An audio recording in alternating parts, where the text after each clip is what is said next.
And after 3 years of traveling the world, I noticed that this is exactly what China is doing.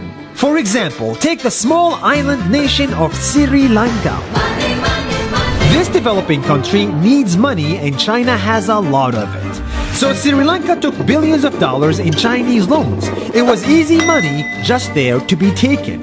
And with that, they built skyscrapers, highways, airports, and shipping ports. The country grew and prospered. But few years later, this easy money came with interest rates, and Sri Lanka was so much in debt that it couldn't pay back China its money. And the only way out was to give China control of what they had built. In other words, Sri Lanka lost a piece of its home to China because of debt. This is the Chinese money trap. And it's a real thing I saw all over the world. In Papua New Guinea, I saw $2 billion in loans given by the Chinese to build skyscrapers, infrastructures, and ports.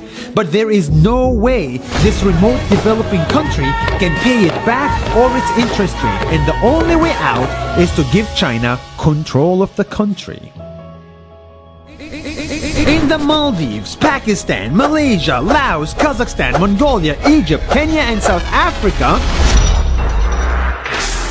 the same thing is happening, and many countries are struggling to pay back Chinese loans. If you look closely, all these infrastructure projects like highways, ports, and bridges connect to China through the sea or through the land to form something far bigger, far more powerful than just a bridge.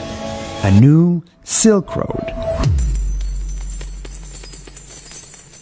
The world is already made by China, and I think slowly it will be owned by China. Don't get me wrong, building bridges, ports, highways, and airports is a great thing for the people and the country, but they come at a very high cost. And when these countries can't pay back the loans, these countries will lose their homes. One thing my parents had taught me is that there's no such thing as a free lunch or a free ride.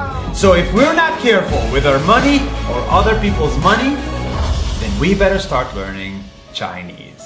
下周见。